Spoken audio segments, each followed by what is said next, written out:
All right, so this is the water kefir. Don't know if you can see inside here. You see those beautiful bubbles on the top. And then some of the kefir grains are floating, but most of them are down at the bottom. So what I'm going to do is I'm going to drain this water off of here into these jars. But it's very important to note that you're not supposed to use any kind of metal. So a plastic strainer is the best way to go. And so we use a plastic strainer and we'll strain that water off. This water has been mixed with brown sugar. And I made sure that the kind of brown sugar I got was only sugar and molasses mixed together. And so that is what I use on these grains. So taking the lid off of this, or the top off, and you can see those beautiful bubbles on top, and you will smell a sour smell, but it won't be a nasty smell. And excuse, I still have, the pickle jar label on there. But anyway, it won't be a sour smell. But anyway, it's got these beautiful probiotics in there. Alrighty.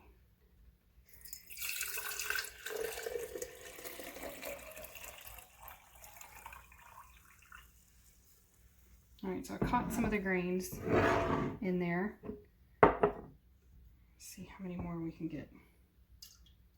Mix this up a little bit.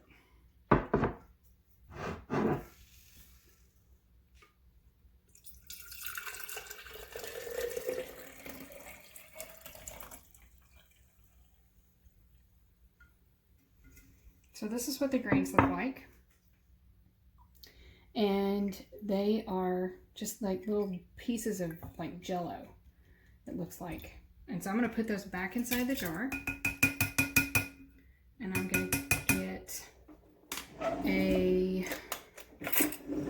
nice big spoon. So I can use a metal spoon at this point because I'm not going to be touching the grains. You just don't want the grains to touch any kind of metal. So here is my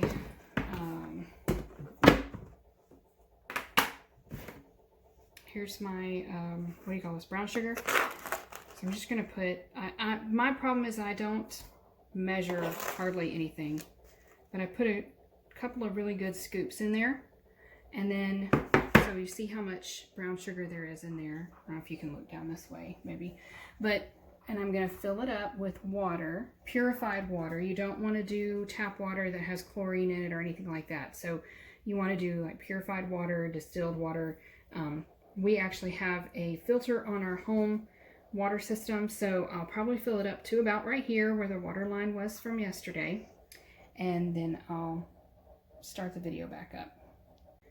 All right, so I filled it up with fresh water. I didn't really stir it up too much. You can still see some sediment, some of the sugar down in the bottom, and that's okay. So I'll let this sit out for 24 hours, and then I will come in tomorrow and I will take a wooden spoon and just give it a good stir and let it sit out longer for another 24 hours. I've got this coffee filter that I'm putting over it, and then I'm putting a rubber band on it to hold it into place. That'll just keep anything from, like flying in there, like bugs or anything like that. And then that's all you have to do. You just let that sit out. Now I'm going to show you what I'm going to do here. We're going to have what we call a second ferment.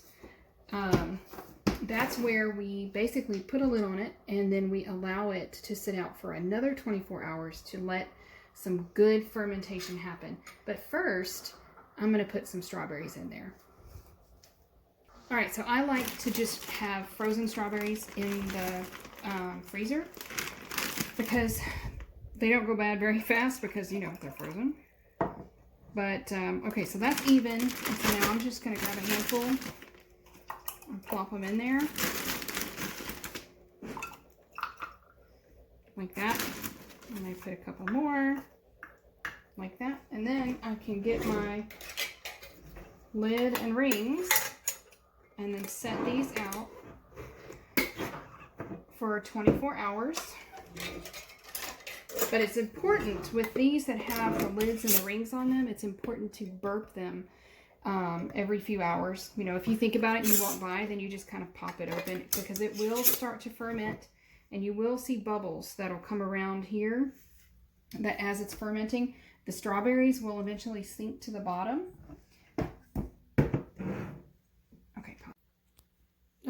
So these are the ones that I just put the strawberries in.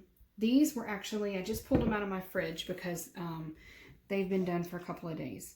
But so this is kind of what it looks like after a couple of days. The strawberries are nice and fermented, and it adds so much flavor to this water. Now, you could go ahead and drink this right now as it is, but my kids don't care for it. It kind of, the water is kind of thick, and that's the only way I can think of to describe it. Now, it's important to note that even though this has been in the fridge for the last couple of days, it's still fermenting. So it's getting all these yummy probiotics that are going on in there. So what I do is I get some raspberry zinger tea, and I do 2 tea bags and make some good, raspberry zinger tea. And then what I do is I add stevia to this.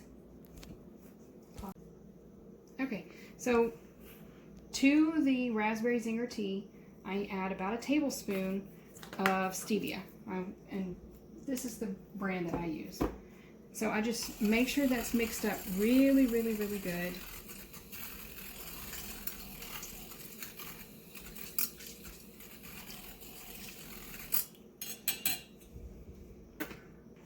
And then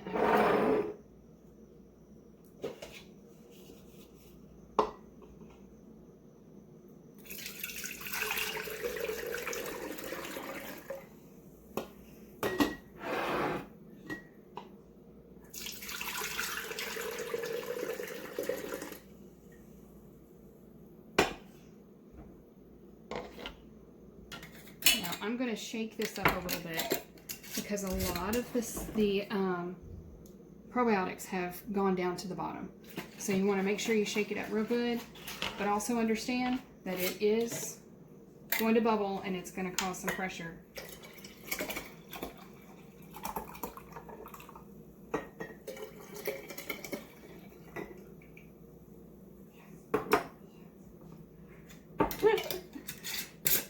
I'm listening to my son in the other room playing video games.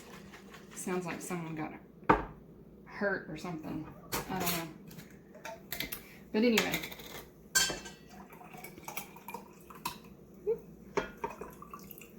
So this is the finished product with raspberry zinger tea, and my children absolutely love it. In fact, they fight over it because it tastes really sweet because it's got the stevia in it, but all the sugar that has been put into the original thing has been eaten up.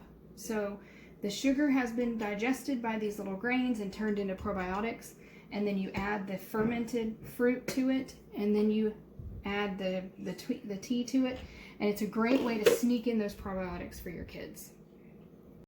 Hey, thanks for joining me today. Make sure you like, subscribe, share, and comment.